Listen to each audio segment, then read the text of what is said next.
चाहिए? एक तरफ से कहते हो आताई को मार सकते हैं, अदब नहीं है, और एक तरफ से आप कहते हो कि ब्राह्मण अवध है, गुरु के कुल का हो, बिल्कुल नहीं मानना चाहिए, और घर के आंगन में खड़ा हो। बताओ प्रभु क्या किया जाए? प्रभु ने कहा एक उपाय है। उन्हें क्या? इस अश्वत्थामा को मारो नहीं, पर जिस व्यक्ति को बहुत सम्मान मिलता हो ना, उसको मार देना वो छोटी सजा है, लेकिन उसी सम्मानीय व्यक्ति को पल पल अपमानित होकर जीवन जीना पड़े, वो मृत्यु से भी बड़ी दंड की जा, मृत्यु से बड़ी पीड़ा है। ऐसे करो, अश्वत्थामा को जीवित रहने दो और उसके मस्तक पे जो ये जन्म सिद्ध मणि है ना, उस मणि को निकालो। श्री महाप्रभु जी कहते हैं कि अश्वत्थामा क्या है?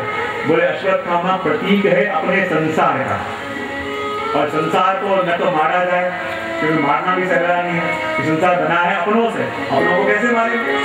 संसार को मार भी नहीं सकते और संसार को त्याग भी नहीं सकते।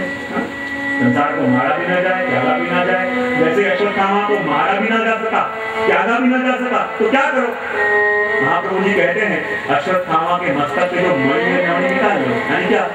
अश्वत्थामा यानी संसार, और संसार को मारा भी ना जाए, त्यागा भी ना जाए, पर संसार के अंदर रही अपनी आसक्ति वही मणि है, और वो आसक्ति निकल जाएगी तो ऐसे ही संसार व्यर्थ हो जाएगा।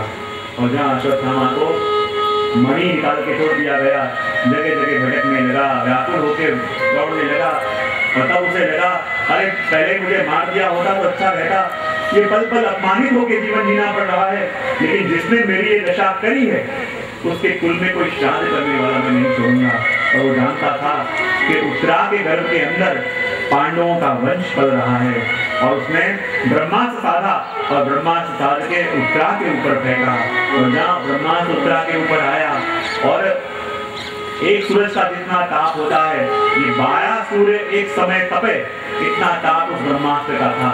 और ब्रह्मास्त्र उत्तरा की तरफ आने लगा, उत्तरा भयभीत हुई और भागती भागती प्रभु के पास गई। पाहि पाहि महायोगी देव देव जगतपते नान्यम तदभयं पश्ये यत्र मृत्यु परस्परम। हे प्रभु मेरी रक्षा करो, हे प्रभु ब्रह्मास्त्र मुझे जला रहा है, प्रभु मेरी रक्षा करो। हे प्रभु चाहे तो ये ब्रह्मास्त्र मुझे जला के राख कर दे, पर मेरी कोख में जो पल रहा है प्रभु उसकी रक्षा करो। जो पांडवों का वंश मेरे कोख में पल रहा है प्रभु उसको बचाओ।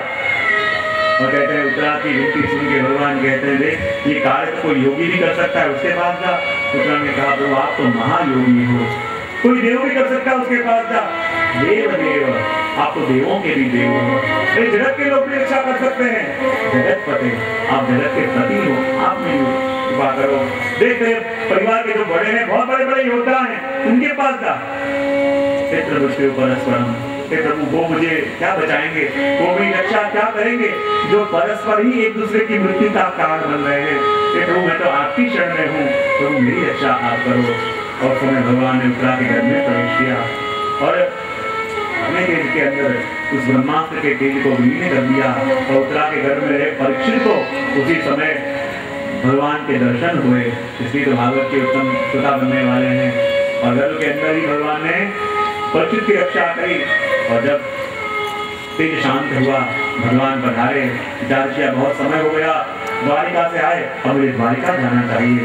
ये विचार करके भगवान द्वारिका जाने को अग्रसर हुए। लेकिन जैसे ही भगवान रथ में विराजमान हो गए, द्वारिका की ओर बढ़े, क्या देखा? मार्ग में कोई खड़ा है। प्रभु ने विचार किया भगवान के मार्ग को रोकने का सामर्थ्य किसमें है? प्रभु कहे ये सामर्थ्य सिर्फ मेरे भक्तों के अलावा और कोई में हो नहीं सकता कि भगवान के मार्ग को भी रोक पाए। भगवान अपने रथ में से नीचे उतरे और जाके पास जाके मार्ग में देखा तो वहाँ खड़े हुए व्यक्ति और कोई नहीं, उन्हीं के बुआ कुंता जी। और जैसे ही प्रभु ने उनको वंदन किया, प्रभु को वंदन करते देखते कुंता जी स्वयं प्रभु को नमस्कार करने लगी, दंडवत करने लगी।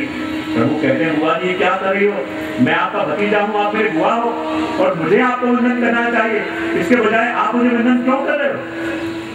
कुंता जी कहती है प्रभु आज तक मैं भी ये जानती थी, यही समझती थी कि आप मेरे भतीजे हो और मैं आपकी बुआ हूँ, लेकिन आज मुझे प्रभु आपके स्वरूप का ज्ञान हुआ कि प्रभु आप कौन हो। उन्होंने कहा कौन हूँ, और कुंता जी प्रभु की स्तुति करते हुए कहने लगे नमस्ते पुरुषं त्वाद्य ईश्वरं प्रकृते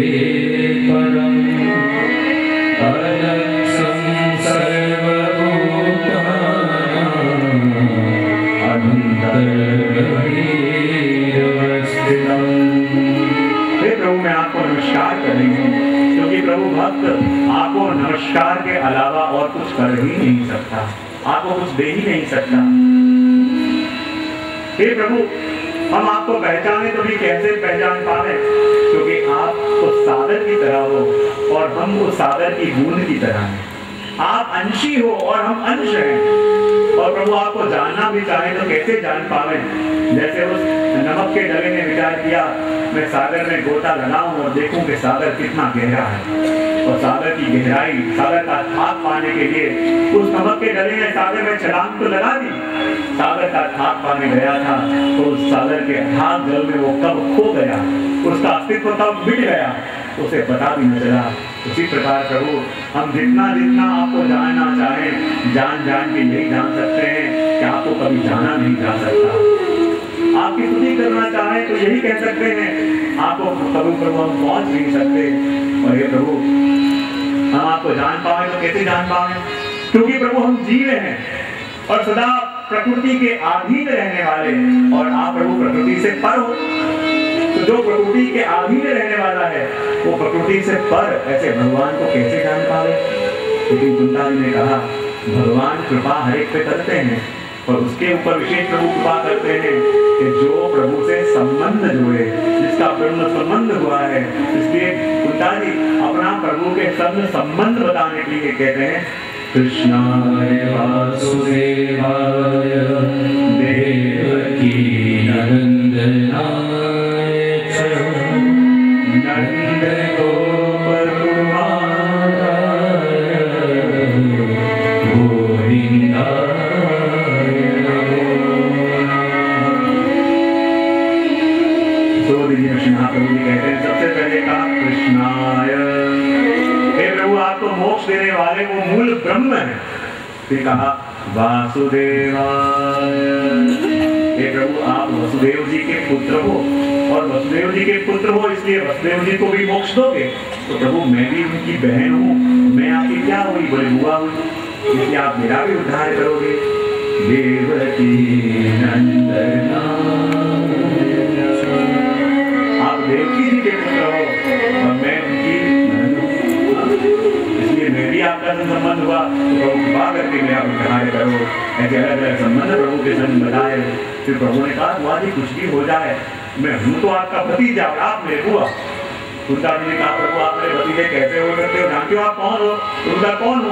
कुंता जी कहते हैं, नमः पंकजनाय नमः पंकजनाय नमः पंकजनेत्राय नमस्ते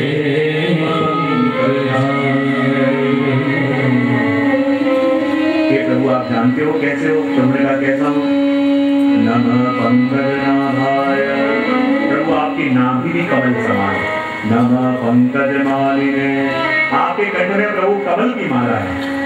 नमः पंकजनेत्राय, आपके नेत्र भी प्रभु कमल समान है। नमस्ते पंकजाय, आपके चरण भी प्रभु कमल समान है।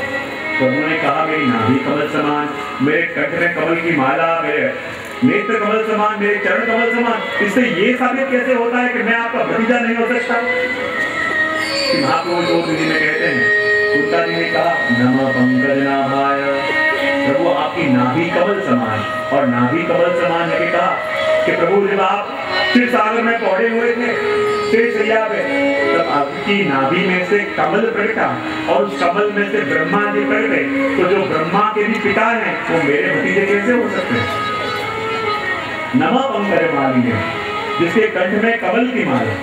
तो उन्होंने कहा कमल की माला कंठ में होने से क्या होता है? तो जानते हो कमल की माला कंठ में कब आई? बोले कब?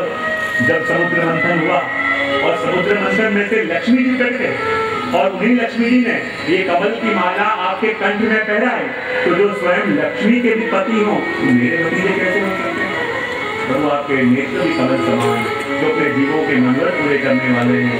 और प्रभु आपके चरण भी कमल समान, जो शरणागत को अभय दान देने वाले हैं। और हे प्रभु मैं तो सदा सर्वदा आपके अधीन हूँ। और हे प्रभु आगे कुंता जी प्रभु की जीवन में हुई विवाहों का स्मरण करते हैं, तो कहते हैं विशान भागे पुरुषाद दर्शन दस सभाया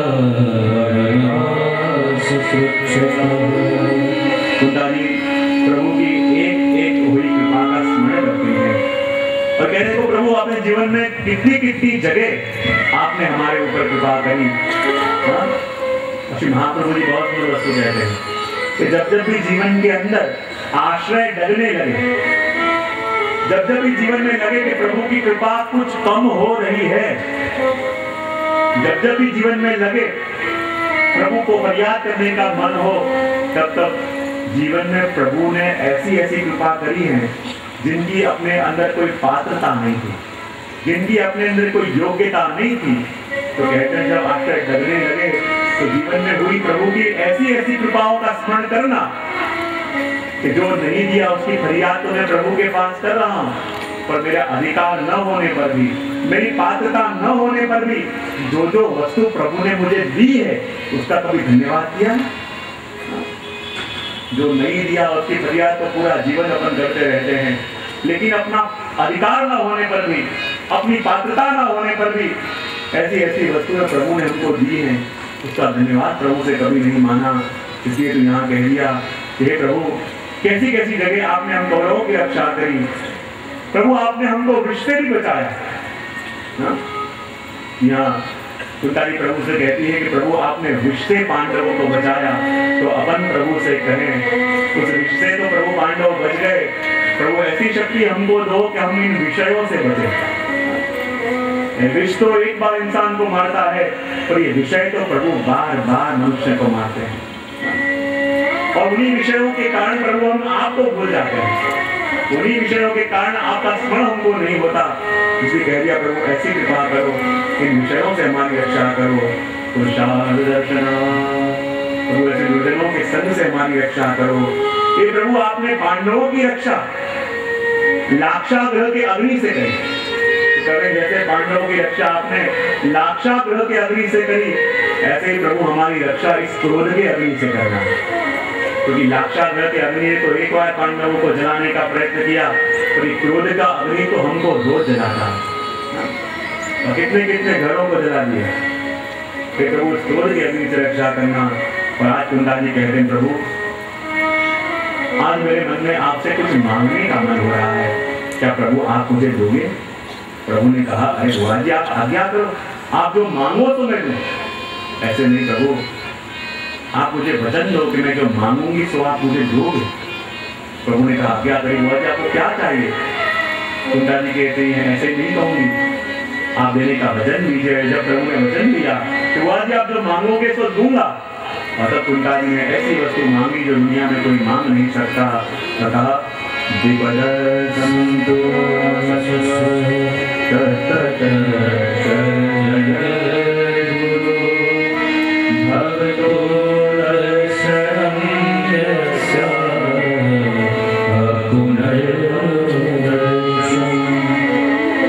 ऐसी वस्तु कुंदाजी ने मांगी कि प्रभु यदि आप देना ही चाहते हो तो एक कृपा मेरे पर करोगे, एक वस्तु मुझे दोगे? प्रभु ने कहा क्या? और हाथ जोड़ के विनती करते हुए कहा कि प्रभु ऐसी कृपा करो, प्रभु ऐसा अनुग्रह करो कि मेरे और मेरे परिवार के जीवन में पद पद पे कोई ना कोई विपत्ति आती है। प्रभु ने कहा बुआ जी क्या मांग रहे हो? इतनी कसौटी के बाद, इतने प्रयत्न के बाद तो राज मिला है, अच्छे दिन देखने को मिले, और ये कह रही हो कि मुझे जीवन में विपत्ति मिले। तब कुंदाजी की आंखों में आंसू आ गए कि हे प्रभु ये जीव ऐसे स्वार्थी है, ऐसे स्वार्थी है। और देखो प्रभु जब विपत्ति थी, जब कसौटी थी, जब संकट था, लेकिन उस समय एक आश्वासन हमारे संग ये था, एक सुख ये था कि विपत्ति के समय में प्रभु आप हमारे संग थे। और देखो आज संपत्ति आई, राज्य मिला, और आप हमको छोड़ के जा रहे हो। तो प्रभु हमको ऐसी संपत्ति नहीं चाहिए जिसको पाने के बाद आप हमको छोड़ के चले जाओ।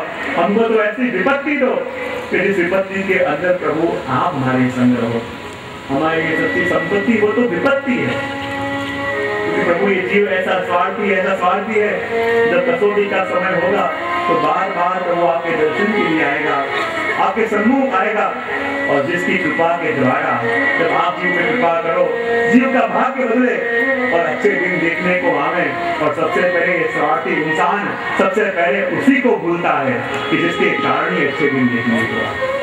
हे प्रभु, इस जीव पे भरोसा मत करना, ऐसी कृपा करो कि बार बार पद पद पे हमारे जीवन में कोई ना कोई विपत्ति आती है।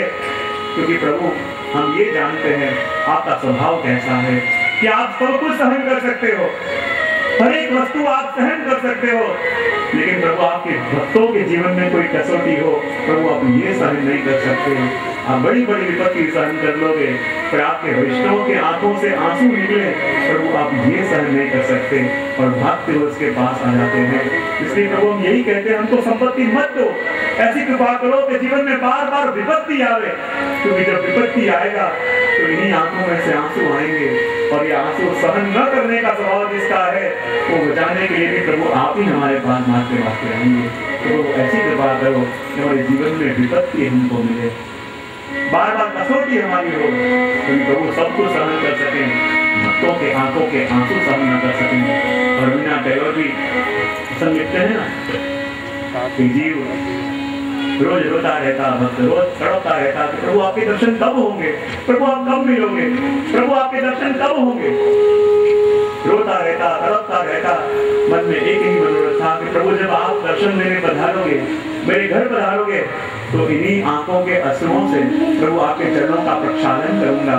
लेकिन प्रभु तो ना आए, और ऐसी अवस्था हो गई कि रोते रोते उसके आंख के आंसू भी सूख गए, आंख में से आंसू निकलने भी बंद हो गए। प्रभु को याद करता रहता, प्रभु को पुकारता रहता, और एक दिन उसका द्वार किसी ने खटखटाया। खड़ा हुआ, कौन होगा मेरे घर में? जाके द्वार खोला, क्या देखा? सामने कोई तेजस्वी व्यक्ति खड़े हुए हैं, ऐसा तेज निकल रहा है। पूछा आप कौन हो?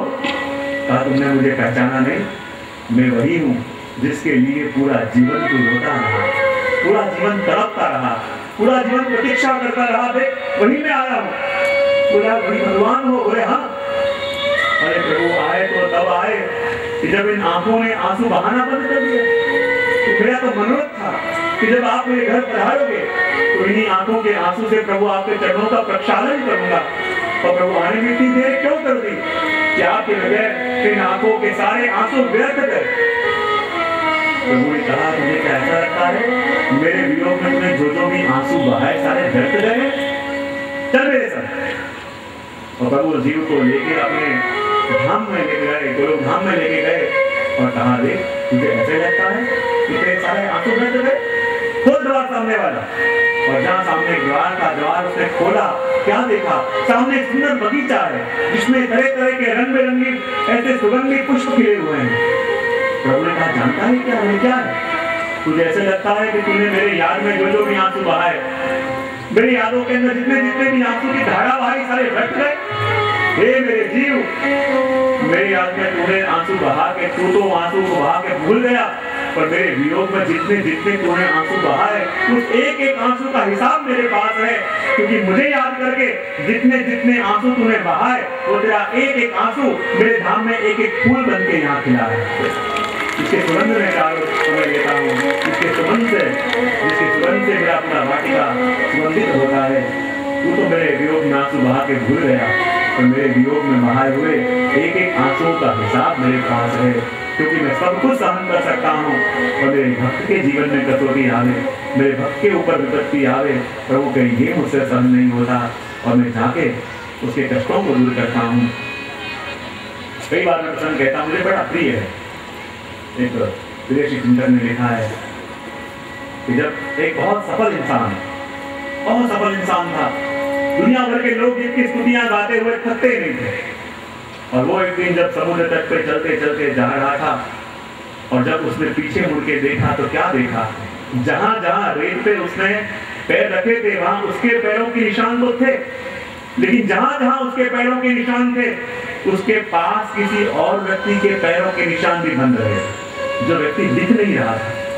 और उसको समझते देर नहीं लगी कि मेरे जीवन के हर एक पद पे, मेरे जीवन के हर एक मोड़ पे मेरे प्रभु मेरे संग चल रहे हैं, कि जिसकी कृपा के कारण आज मैं सफल हूँ, जिसकी कृपा के कारण आज मैं सब कुछ पाया है। लेकिन दिन बदलते देर नहीं लगती। जो सफलता का परम आनंद ये ले रहा था, अब असफलताओं ने इसको घेर लिया। और जहाँ असफलताएं आई, परिवार वाले छोड़ के चले गए, उसका गुणगान गाने वाले उसको छोड़ के चले गए, उसके मित्र छोड़ के चले गए, उसके सगे संबंधी छोड़ के चले गए। और जहाँ सारे लोगों ने उसका साथ छोड़ दिया, बिल्कुल अकेला रह गया।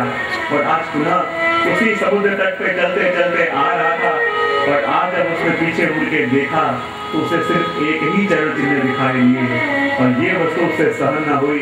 फूट फूट के रोने लगा कि हे प्रभु, मेरे कसौटी के समय में मेरा परिवार छोड़ के चला गया, प्रभु सहन कर लिया। मेरे कसौटी के समय में मित्र छोड़ के चले गए, प्रभु सहन कर लिया। मेरे कसौटी के समय में मेरे सगे संबंधी छोड़ के चले गए, प्रभु सहन हो गया। तो प्रभु मेरे कसौटी के समय में आप भी मुझे छोड़ के चले गए, प्रभु मुझे सहन नहीं होगा। फूट फूट के रोने लगा।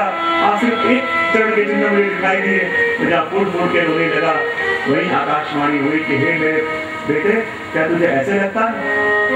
तेरे कसौटी के समय में जहाँ तेरा परिवार तुझे छोड़ गया, तेरे मित्र तुझे छोड़ गए, तेरे भाई बंधु तुझे छोड़ गए, उस कसौटी में मैंने तुझे छोड़ दिया।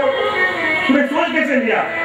जब आज तू चलता चलता आ रहा था और पीछे मुड़ के देखा, लेकिन तुझे सिर्फ एक व्यक्ति के चरण चिन्ह दिखाई दिए, और तुझे ये समझ में नहीं आया वो एक दिखे हुए चरण के चिन्ह तेरे नहीं, वो चरण चिन्ह मेरे थे। और तेरे चरण चिन्ह इसलिए दिखाई ना दिए क्योंकि तेरे कसौटी के समय में मैं तुझे अपने कंधे पे बैठा के लेके जा रहा था।